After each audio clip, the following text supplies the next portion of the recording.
안녕하세요. 비전공자도 합격하는 국제무역사 1급 오늘 기출문제 50회 풀이를 시작해 보도록 하겠습니다.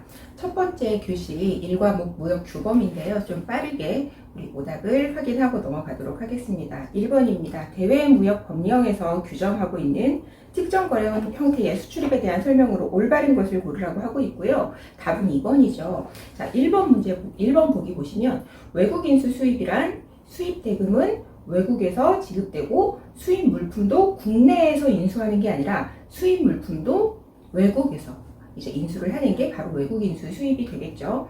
그리고 3번 보기에 보시면 이게 중개, 그러니까 개가 아의 이로 되어 있는데요.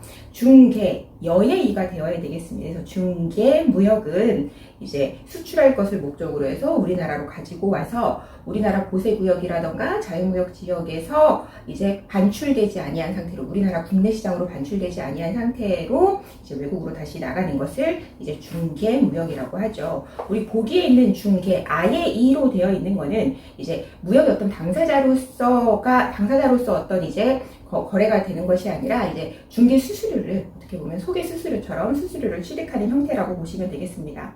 자, 보기 4번 외국인도 수출이란 지금 보기에 보시면 가공임을 지급하는 조건으로 어쩌고저쩌고 나와 있는데 외국인도 수출은 내가 외국에 공장이 있어요.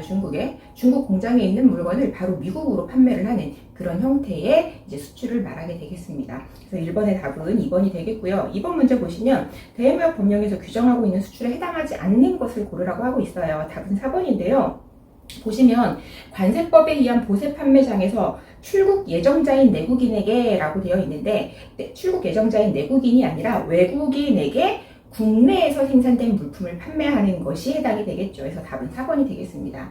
자, 3번입니다. 3번 문제는요, 제가 이제 수출입 제한 파트에서 기본 강의에서 설명을 드렸던 부분이라서 답은 3번이고 500만원으로 해서 문제 그 박스 안에 있는 보기 내용은 꼭 숙지를 해두시면 좋겠고요. 4번 넘어가겠습니다. 대외무역 법령에서 규정하고 있는 무역업 보유번호에 대한 설명으로 잘못된 것을 고르라고 하고 있는데요. 답은 3번이고요. 이제 기존의 무역업 보유번호를 가지고 있던 회사가 뭐 합병이라던가 상속이라던가 영업의 양수도가 일어났을 때 승계에 신청이 가능하겠습니다. 자, 5번입니다. 대외무역 법령에서 규정하고 있는 수출 실적 인정 범위와 인정 금액에 대한 설명으로 잘못된 것을 고르라고 하고 있고요. 답은 1번입니다. 외국인도 수출의 경우에는 외국환 은행 입금액이 맞아요. 그러면서 다만 그 중에서 위탁 가공된 물품을 외국에 판매하는 경우에는 그 판매액에서 그 위탁 가공을 위해서 보낸 원자재와 가공임을 제외한 이제 가득액으로 한다라고 규정을 하고 있습니다. 그래서 답은 1번이 되겠습니다. 6번 문제입니다. 대외무역 법령상 국내에서 물품 등을 매도하는 것으로서 외화획득 범위에 해당하지 않는 것은 이라고 하고 있고요. 답은 3번입니다. 절충교역 거래, 보완 거래로 외국으로부터 외화를 받고 외국에서 제조된 것이 아니라 국내에서 제조된 것이 맞겠죠. 7번 문제 보겠습니다. 수출 실적 인정 금액으로 올바른 것을 고르라고 하고 있는데요. 지금 보시면 중개무역이에요. 중개무역 같은 경우에는 가득액을 기준으로 하죠. 그래서 이제 수출 금액에서 수입 금액을 빼는데 수출 금액은 FOB로, 수입 금액은 CIF로 계산을 하면 되는데요. 자, 수입 금액을 보시면 지금 현재 FOB 만 원인가요? 미화 만불로 되어 있고요. 국제 운송료가 500달러이기 때문에 CIF로 바꾼다면 보험료가 따로 기재되어 있지 않으니까 1,500불이 되겠고요. 수출 금액은 지금 현재 CFR 13,000으로 되어 있고 국제운송료가 1,000원이기 때문에 이걸 FOB로 환산을 하면 12,000불이 되겠죠. 그래서 12,000불에서 1,500불을 뺀 1,500불. 1번이 정답이 되겠습니다. 자, 8번입니다. 대외무역 법령에서 규정하고 있는 전략물자 수출입에 관한 설명으로 잘못된 것을 고르라고 하고 있고요. 답은 1번인데요. 자, 전략물자의 무역거래자는 어떤 산업통상자원부 장관이 고시하는 교육을 이수를 한 경우에는 그 물품이, 거래하려는 물품이 수출 허가라던가 아니면 상황 허가 대상에 해당되는지 자가 판정을 할 수 있는 것이지 그런 허가 없이 수출을 할 수 있는 것은 아닙니다. 그래서 답은 1번이 되겠고요. 9번 문제 보겠습니다.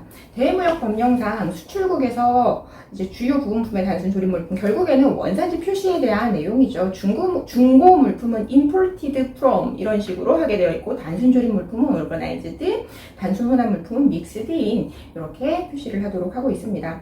그래서 답은 2번이 되겠고요. 10번입니다. 대외무역 법령에서 규정하고 있는 수입 수량 제한 조치에 대한 설명으로 잘못된 것을 고르라고 하고 있고요. 답은 2번인데요.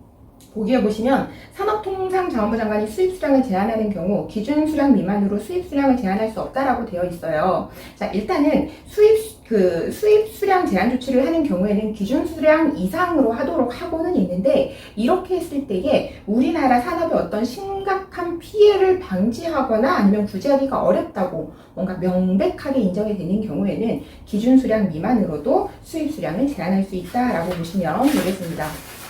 11번입니다. 지금 대한민국 법령에서 산업통상자원부 장관이 무역거래자에게 수출하는 물품 등의 가격, 수량, 품질, 그 밖에 거래 조건, 대상 지역 등에 관하여 필요한 조정을 명할 수 있는 경우에 해당하는 것을 모두 기재한 것은 되어 있는데 A, B, C, D 모두 해당이 되어서 답은 4번이 되겠습니다. 12번 문제, 내국 신용장과 구매 확인서에 대한 이제 설명으로 올바른 것을 고르라고 하고 있고요. 올바르게 표시가 된 거는 A와 D, 답은 3번이 되겠습니다. 지급 보증 같은 경우에 내국 신용장은 은행에서 지급 보증을 하지만 구매 확인서 같은 경우에는 이제 지급 보증을 하지 않고 있고요. 수출 실적은 내국 신용장 그리고 구매 확인서 둘 다 인정이 된다라고 보시면 되겠습니다. 13번 문제는 답은 2번이고요. 비상위험이 어떤 거고 신용위험이 어떤 거고 이러한 무역보험은 어디에서 가입을 하는지 이 내용, 박스 안에 있는 내용 한번 쭉 잘 살펴보시면 되겠고요. 14번 문제 보겠습니다. 이제 품목분류 체계와 심사 신청에 대한 설명으로 올바른 것을 고르라고 하고 있어요. 답은 4번이고요. 자, 1번은 어떤 부분이 틀렸냐면 품목분류 사전심사 결과의 유효기간이에요. 예전에는 3년이었는데 이제 개정이 되어서 다시 이제 고시가 다시 변경되기 전까지는 그 품목분류 사전심사 결과가 계속 유효하다라고 보시면 되겠습니다. 보기 2번은요. 품목분류 사전심사 신청을 할 수 있는 자에 대한 것인데요. 변호사는 해당이 되지 않겠다라고 보시면 되겠고요. 3번에 보시면 이제 통칙에서 이제 HS 코드는 어떠한 물품은 하나의 HS 코드를 가지고 어떠한 물품은 HS 코드 2개를 가진다라고 보기엔 되어 있는데, 일물일처의 원칙이라고 해서 하나의 물품에는 반드시 하나의 HS 코드만 이제 부여할 수 있다라고 보시면 되겠습니다. 15번입니다. 관세의 납부기한에 대한 설명으로 잘못된 것을 고르라고 하고 있고요. 답은 3번입니다. 자, 수입신고 전 운송수단, 관세통로 등의 장소로부터 수입하려는 물품을 세관장에 수입신고 전 즉시 반출 신고를 하는 경우, 이 경우엔 즉시 반출 신고를 하고 이제 10일 이내에 수입신고를 하고, 수입신고 일로부터 수입신고 수리일이 아닙니다. 수입신고 일로부터 15일 이내에 이제 관세를 납부를 해야 되겠습니다. 자, 16번입니다. 자, 과세물건의 수량 및 관세율을 올바르게 짝지은 것은 이라고 하고 있는데요. 자, 과세물건의 수량, 관세율 이러한 것들은 언제 확정이 됐느냐? 수입신고 시점에 확정이 된다라고 보시면 되세요. 그래서 수입신고 시점에 10,000개를 발주는 했지만 실제 수입신고 시점의 수량은 9,900개이고요. 수입신고 시점이 지금 2022년 1월 5일인데요. 2022년 1월 1일부터 관세율이 변경이 되었죠. 그렇기 때문에 9,900개의 3% 답은 4번이 되겠습니다. 17번입니다. 자,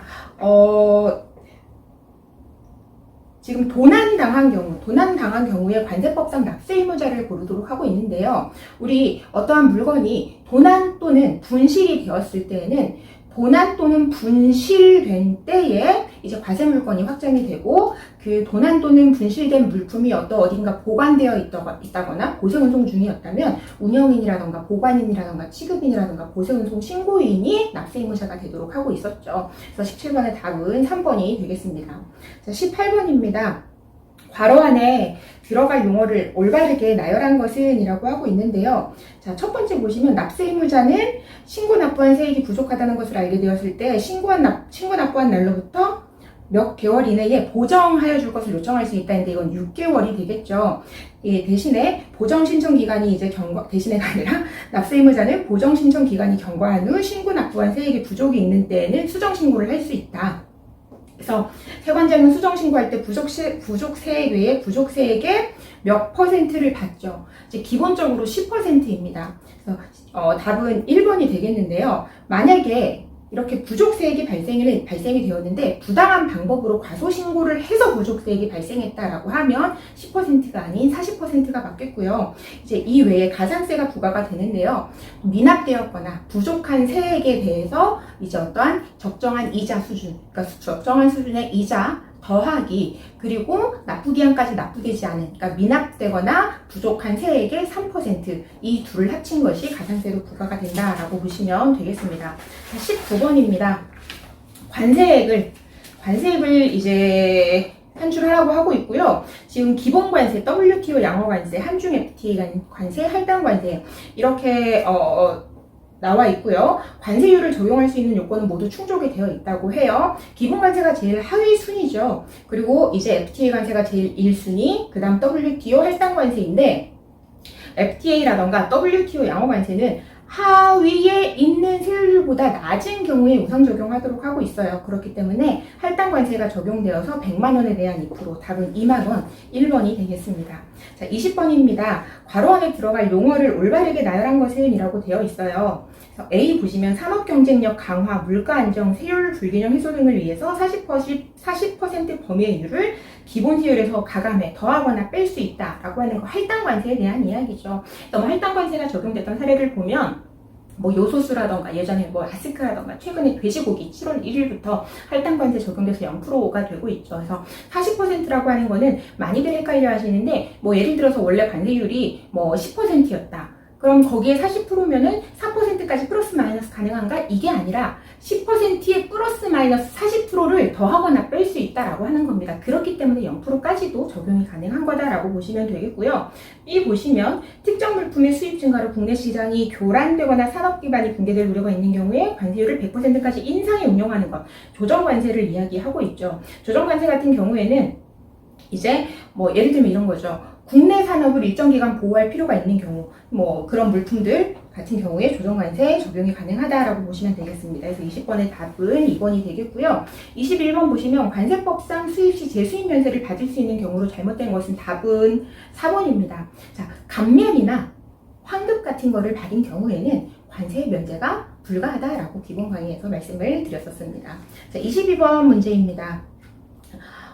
다음과 같은 경우에 이제 활용할 수 있는 감면제들을 올바르게 나열한 것은, 그래서 A 보시면 한국의 기타가 의료기기를 베트남에 수출을 했고 베트남에서 의료기기를 사용하다가 고장이 나서 다시 수리를 해달라고 했나봐요. 그래서 베트남에서 의료기기를 가져오고 있죠. 그래서 이때 많이 착각하실 수 있는 게 나갔다가 들어온 거니까 재수입 면세 아닌가? 라고 생각하실 수 있지만 재수입 면세는 이제 수출을 하고 그 물품을 수입한 국가에서 어떠한 사용을 했다라면 적용이 불가능하다고 일단 기본적으로 보시면 되세요. 이 물품 같은 경우에는 우리나라에 들어온 목적이 우리나라에서 사용 소비하려고 들어온 게 아니라 우리나라에서 수리가 된 다음에 다시 나갈 목적이죠. 재수출될 목적이죠. 이 경우에는 재수출 면세가 적용될 수 있겠고요. B 같은 경우에는 해외 수출자에게 수리 목적으로 수출을 했대요. 자, 수출을 하는데 수리해서 다시 돌아올 거예요.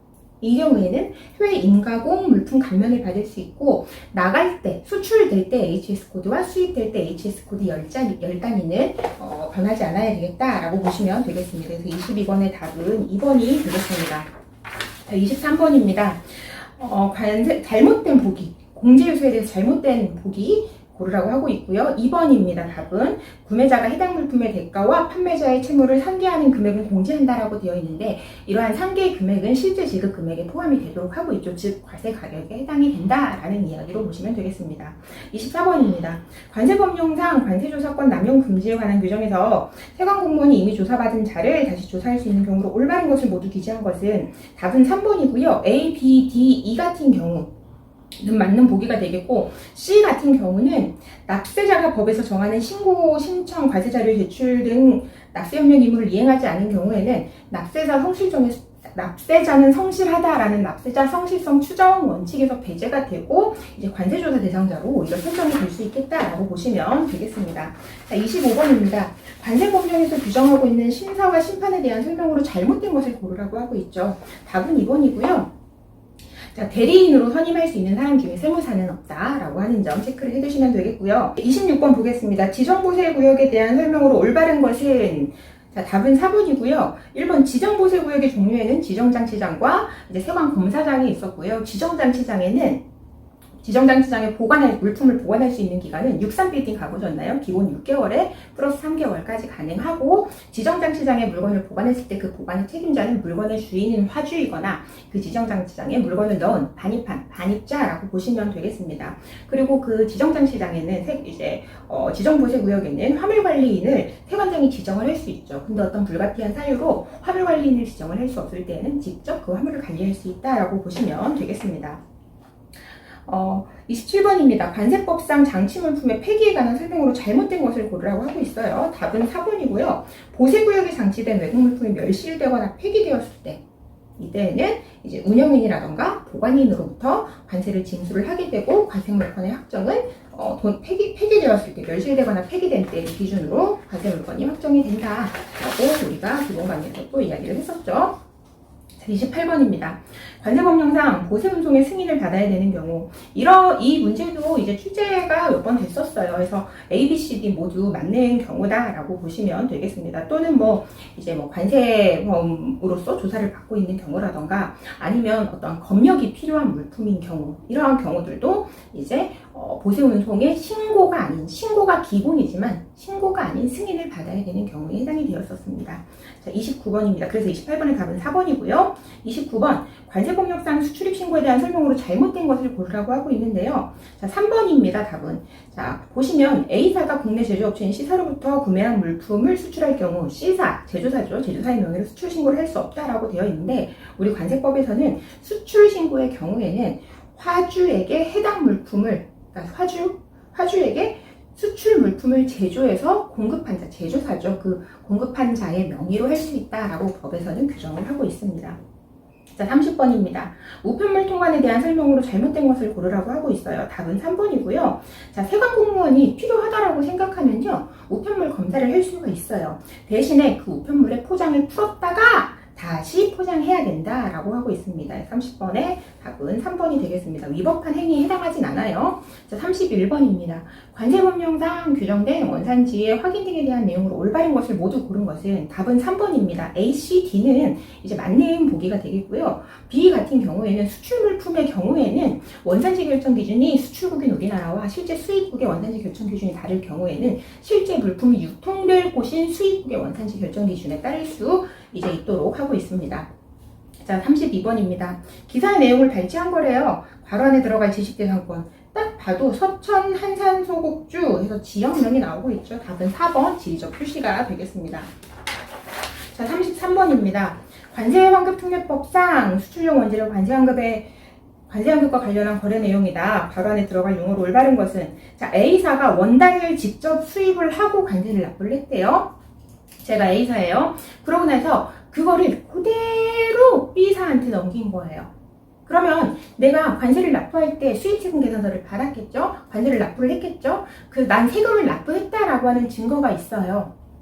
근데 이제 B사는 나한테 물건을 사갔으니까 없죠. 이 사람들이 관세환급 신청을 하려면 내가 낸 세금을 이제 이 사람이 낸 것처럼 뭔가 서류를 넘겨줘야 돼요. 그걸 이제 분할증명서라고 하죠. 내가 가공 없이 넘겨준 경우 분할증명서가 되고, 만약에 내가 그 원단을 가지고 어떠한 가공을 한 뒤에 넘겼다라고 하면 그때는 기납증이라고 해서 기초원재료 납세증명서가 되겠습니다. 그래서 답은 33번의 2번 수입세액 분할증명서가 되겠습니다. 자, 34번입니다. 관세환급을 받을 수 있는 요건으로 올바른 것을 모두 기재한 것은 이라고 되어 있는데요. 답은 4번이에요. A에 보시면 글리세린, 이제 수출물품인 화장품에 화학적으로 결합된다. 그쵸?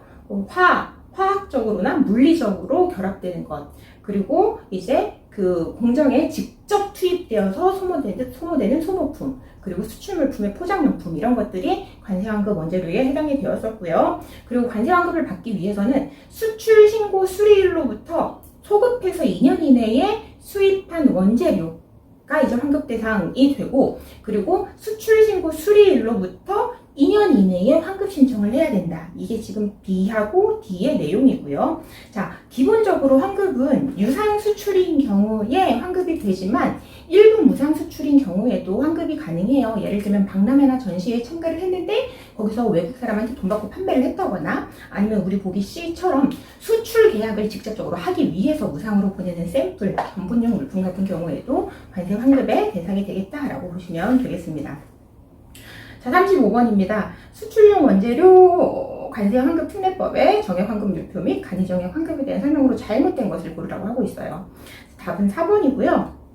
자, 간이 정액 환급 유표는 기재부령이 정하는 자가, 그러니까 직전 2년 환급 실적 6억 원, 기납증 발급 실적 이런 거 포함해서 6억 원 보시면 되겠고요. 그러한 자가 생산한 수출 물품에만 적용을 한다. 이 경우 수출자와 수출 물품의 생산자가 다른 경우에는 수출 물품의 생산자가 직접 관세 환급을 신청하는 경우에 한다죠. 우리 이제 간이정액 환급 같은 경우에는 중소 제조 업체에게 주는 혜택이었다라고 하는 점 기억을 해주시면 좋겠고요.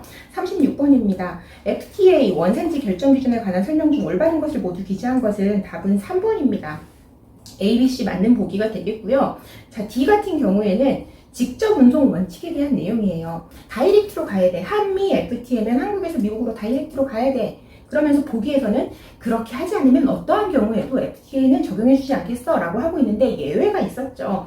제3국의 어떤 보세구역에서 운송 목적으로 환적이 되었다거나 아니면 일시적으로 보관이 된 경우에는 예외적으로 인정을 해주고 있었습니다. 다만 그러한 것들을 이제 입증할 책임은 그 FTA 협정 관세를 적용하고자 하는 수입자에게, 당사자에게 있었다라고 보시면 되겠습니다.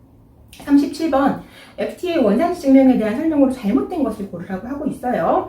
답은 1번이고요.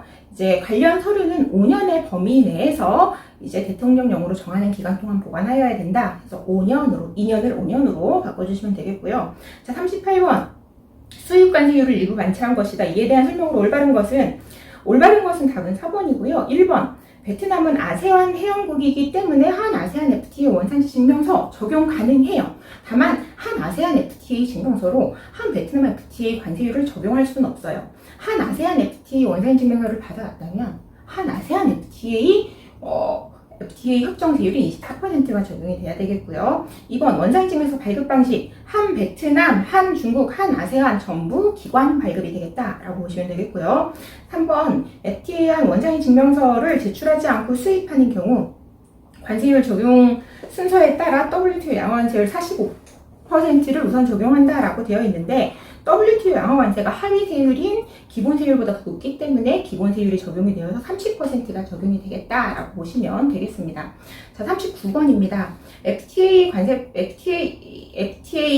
이제 법령에서 규정하고 있는 내용으로 잘못된 것은 답은 3번이고요. 업체별 인증 수출자가 수출 물품에 대한 원산지 증명 능력 등 요건을 충족하지 못하는 경우에는 그 인증을 취소하도록 하고 있습니다. 물론 취소 전에 청문이나 이런 절차를 거쳐야 되겠죠. 답은 3번이 되겠고요. 40번입니다.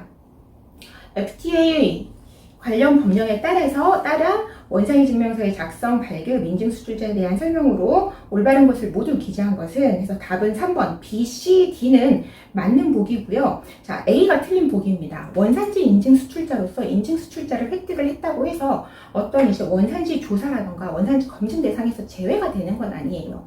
다만 이제 우리나라에서 인증 수출자로 인정을 받았다라고 하면 세관에서 당신들은 FTA 좀 하네라고 하면서 이제 기관 발급의 경우에는 제출해야 되는 서류를 좀 간소화 시켜준다거나, 한 EU FTA에서는 6,000유로를 초과하는 경우에도 이제 FTA 적용이 가능하게끔 해주게 하는 이제 그러한 혜택이 있을 뿐이지 원산지 조사나 검증 대상에서 제외가 되는 것은 아니었다라고 하는 점 기억을 해주시면 좋겠습니다. 자, 이렇게 1교시 1과목 문제 풀이 해봤는데요. 좀 내가 잘 몰랐던 부분이라던가 아니면 좀 틀린 문제들은 다시 한번 좀 꼼꼼하게 복습을 해보시면 좋겠습니다. 네, 수고 많으셨습니다.